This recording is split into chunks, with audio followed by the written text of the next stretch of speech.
Walk into Ethan's house, and nothing really stands out. It's clean, quiet, and comfortable. The furniture isn't new, the TV isn't oversized, and the kitchen still looks like it did a few years ago. His car is a 5-year-old Honda that he paid for in cash. He works around 45 hours a week, takes a couple of real vacations every year, and when the market dropped hard last time, he barely reacted. Ethan is 44. His net worth is just over $1.7 million. Now walk into Ryan's house. Ryan lives about 10 minutes away. New furniture, recently renovated kitchen, and a leased luxury SUV in the driveway. From the outside, everything looks like success. He checks his portfolio almost daily, works longer hours, earns more than Ethan most years, and still feels like he's trying to catch up. Ryan is also 44. His net worth is $360,000. Same city, same starting point. One built wealth, the other built a life that looks like it. And here's what most people never realize. The difference didn't come from how they started. It came from the traps they fell into after things started going right. Most people assume financial stress disappears as money increases, that once you reach a certain number, things finally settle down. But that's not how it actually works. The problems don't disappear, they evolve. They get quieter, harder to notice, and a lot more expensive. And the worst part is, they don't feel like mistakes, they feel like progress. The first trap usually starts small. You earn more, so naturally your life adjusts. Nothing dramatic, a better apartment, slightly better food, small upgrades that feel earned. And individually, they are. That's what makes this dangerous. Because over time, your expenses rise quietly, matching your income almost perfectly. You don't feel reckless, you just never feel ahead. And strangely, this gets worse the more you earn, because your brain adapts faster than your income grows. What felt like a luxury last year now feels normal, and what feels normal quickly starts to feel necessary. Then things shift again. You start saving, investing, and doing what you're supposed to do. This is where people expect momentum, but instead, progress feels slow, almost invisible. Your net worth grows, but your life doesn't feel dramatically different. And that gap creates frustration, because now you're disciplined but not satisfied. So naturally, you start looking for ways to speed things up. Better investment, a smarter move, something that gets you there faster. And without realizing it, patience starts to slip. Then there's a trap that feels completely logical.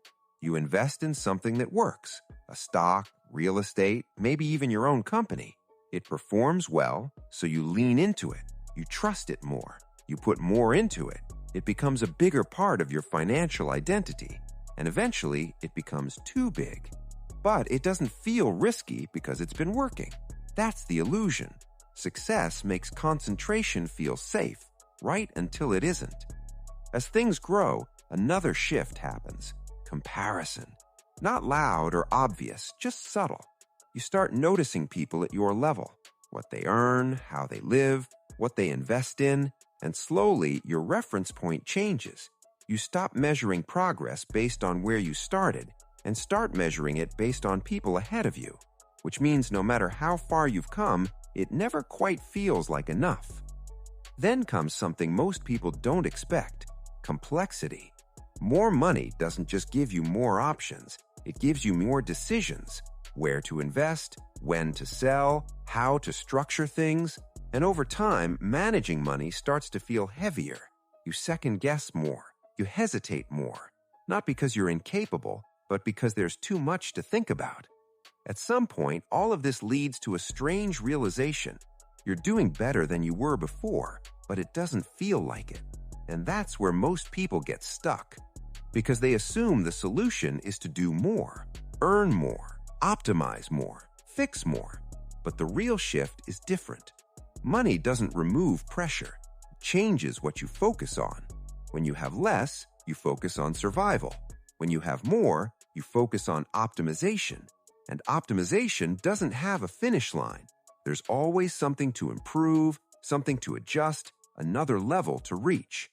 So if your peace depends on getting everything right, you stay stuck, just at a higher level. The turning point is subtle. You stop chasing perfect decisions and start defining what enough actually means for you. Not based on what others are doing, but based on what genuinely improves your life. Because not every upgrade adds value, not every opportunity is worth taking, and not every dollar needs to be optimized. In real life, this looks simple, but it isn't easy. Letting your lifestyle grow slower than your income, sticking with investments even when they feel boring, not reacting to every market movement, and most importantly, stepping out of constant comparison. Because at the end of it all, wealth isn't just about numbers. It's about reducing friction, creating space, being able to make decisions without constant pressure in the background. And the people who actually reach that point aren't the ones who avoided every mistake. They're the ones who recognized the traps early and adjusted before those traps became permanent. So if something here felt familiar, that's not a bad sign. It means you're aware, and that alone puts you ahead of most people. Because real financial progress is rarely dramatic. It's quiet, gradual, and easy to overlook.